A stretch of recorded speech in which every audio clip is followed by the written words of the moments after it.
السلام علیکم ورحمۃ اللہ وبرکاتہ۔ بسم اللہ والحمد للہ والصلاة والسلام علی رسول اللہ۔ محترم ناظرین، انبیاء کرام کے قصوں پر مشتمل اس سیریز کے تیسرے ایپیسوڈ کے ساتھ حاضر خدمت ہوں۔ آج کی دنیا ٹیکنالوجی، فوج، دولت اور بلند و بالا آسمان کو چھوتی عمارتوں اور خوبصورت اور بہترین انفراسٹرکچرز پر مشتمل شہروں پر فخر کرتی ہے، مگر پھر ایسا ہوتا ہے کہ یہ طاقت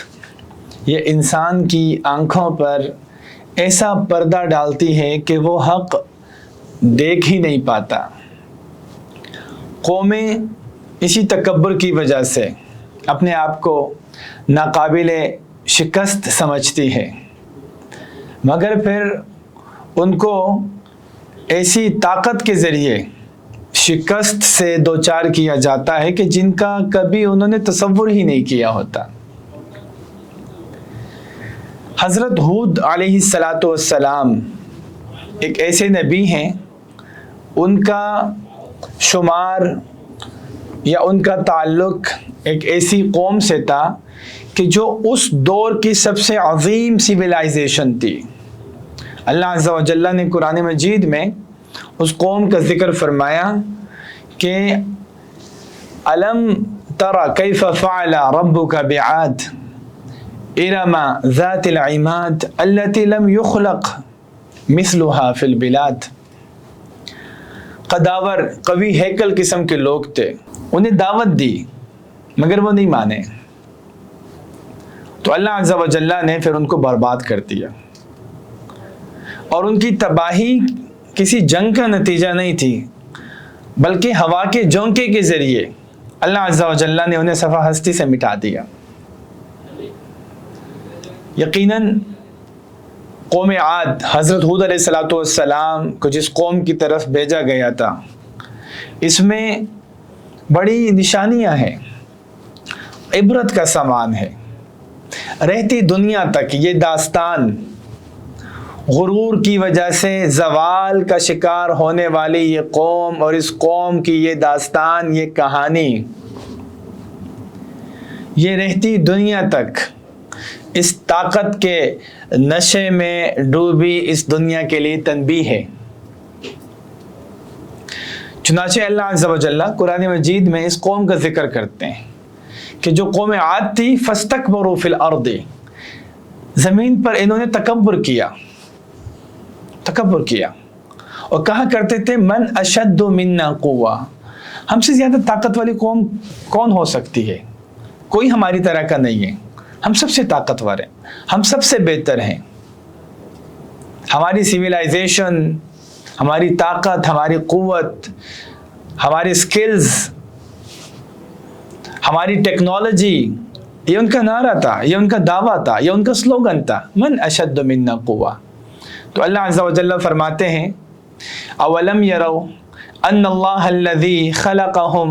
هو اشد منہم قوہ، انہوں نے سوچا بھی نہیں، لمحہ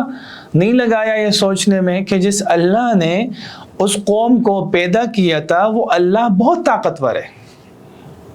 اس اللہ کے مقابلے میں ان کی طاقت کی کیا حیثیت ہے جس نے پیدا کیا ہے۔ تو یہ وہ قوم تھی کہ اللہ عز و جل نے ان کے تکبر، ان کے شرک اور مسلسل بغاوت، سرکشی، نافرمانی پر جب وہ گامزن رہے تو اللہ نے انہی میں سے ایک مخلص، ایک حکمت سے بھرپور، ایک انتہائی متواضع، ہمبل شخصیت کے مالک حضرت ہود علیہ السلام کو مبعوث کیا، بھیجا ان کی طرف۔ وَإِلَىٰ عَادٍ أَخَاهُمْ هُودًا، اللہ عز و جل نے حضرت ہود کو ان کی طرف بھیجا، ان کو دعوت دیں، ان کو بتائیں کہ یا قوم اعبدوا اللہ ما لکم من الہ غیرہ ان انتم الا مفترون، تم نے خود سے اپنے عقائد، اپنے نظریات گھڑے ہوئے ہیں، یہ تمہاری اپنی سوچ وچار ہے، تم نے خود سے ہی معبودوں کو گڑھ لیا ہے، تم خود سے شرک میں مبتلا ہو گئے ہو۔ اور تم اس طرح مت کرو، یہ تمہارے اپنی خام خیالیاں ہیں، یہ تمہارے اپنے خود ساختہ نظریات ہیں، ان کو ترک کر دو، آؤ ایک اللہ کی طرف، ایک اللہ کی عبادت کرو۔ اور دیکھو اس تمہارے ساتھ رہتے ہوئے کہ جہاں بہت زیادہ میٹیریلسٹک اپروچ کے ساتھ تم جی رہے ہو، کہ جہاں بغیر مطلب کے کچھ نہیں ہوتا، میں تمہیں بغیر لالچ کے، بغیر تم سے اجرت طلب کیے، میں تمہیں کچھ چارج نہیں کر رہا، میں تمہیں دعوت دے رہا ہوں ایک اللہ کی طرف، تم اس چیز کو سمجھو، مجھے تم سے کچھ نہیں چاہیے۔ اور میری قوم کے لوگوں استغفروا ربکم ثم توبوا الیہ یرسل السماء علیکم مدرارا ویزدکم قوۃ الی قوتکم، میری قوم کے لوگوں تم استغفار کرو، رجوع کرو اللہ کی طرف سے، اس کا بدلہ اللہ تمہیں یہ دے گا کہ تم پر موسلادھار بارشیں ہونا شروع ہو جائیں گی، کیونکہ ترس گئے تھے بارش کے لیے، صحرا نشین تھے۔ احقاف ایک علاقہ تھا جس کے وہ باسی تھے، یہ عمان اور حضرموت کے درمیان کا ایک صحرائی علاقہ، ٹیلوں پر مشتمل، بارشیں نہیں ہو رہی تھی تو جان کے لالے پڑ گئے تھے، گرچہ انہوں نے اپنے لیے ایک دنیا کو ہی جنت بنا لیا تھا۔ تو تم استغفار کرو، رجوع کرو، وہ اللہ تم پہ بارش بھیجے گا، اور تمہاری قوتوں میں، جس قوت کے اوپر اترا رہے ہو اس میں اضافہ کر دے گا اللہ، تمہاری قوتیں بڑھ جائیں گی۔ لیکن وہ نہیں مانے، منع کیا، وَلَا تَتَوَلَّوْا مُجْرِمِينَ، جرم کے راستے کو چھوڑ دو، نہیں مانے۔ تو اللہ عز و جل نے پھر ان کی طرف ایک بادل کا ٹکڑا دیکھا، اور انہوں نے جب وہ بادل کا ٹکڑا دیکھا خوش ہوئے کہ اب بادل آ رہے ہیں، اب بارش ہوگی۔ بل ہوا مستعجلتم، اللہ عز و جل فرماتے ہیں کہ تم جلد بازی کر رہے تھے، وہ بادل جس نے تمہارے علاقے کا رخ کیا ہوا تھا، تمہارے علاقے کا رخ جن بادلوں نے کیا ہوا تھا، وہ بارش کے لیے نہیں تھے، وہ مغربی جانب سے چلنے والی ہوائیں اور بادلوں کا آنا، بلکہ اس میں تو ایک عذاب تھا۔ ریحن، ایک ایسی ہوا اللہ نے چلائی، ایسی آندھی اللہ عز و جل نے چلائی کہ جس کے ذریعے ان کو نام و نشان مٹا دیا گیا۔ اللہ عز و جل فرماتے ہیں سورۃ الحاقہ میں کہ وَأَمَّا عَادٌ فَأُهْلِكُوا بِرِيحٍ صَرْصَرٍ عَاتِيَةٍ، فَأَمَّا عَادٌ، رہی بات عاد کی، قوم عاد کی، تو ان کی ہلاکت کیسے ہوئی؟ جب وہ نافرمانی پر مصر رہے،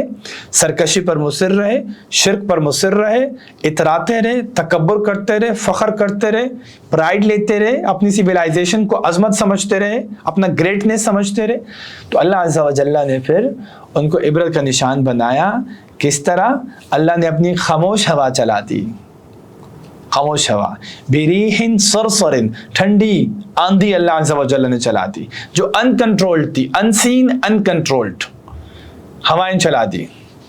سخرها علیہم 7 لیال و 8 ایام، 7 راتوں تک، 8 دنوں تک مسلسل یہ تیز و تند آندھی ہوائیں، ٹھنڈی ہوائیں یہ چلتی رہی، اور ان سب کو ہلاک کر دیا گیا۔ حصوما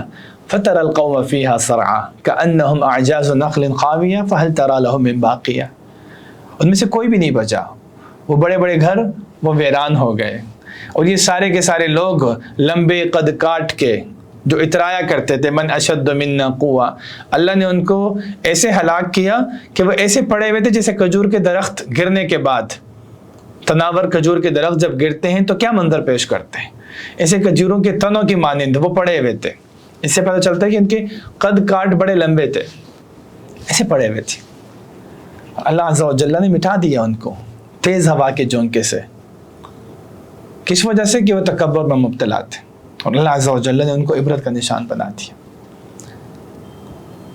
تو کیا سبق سیکھنے کو ملتا ہے ہمیں؟ حضرت ہود علیہ السلام کا قوم عاد کی طرف آنا، ان کی طاقت، ان کی قوت، ان کا خود پر فخر کرنا، اپنی سویلائزیشن کے اوپر اترانا۔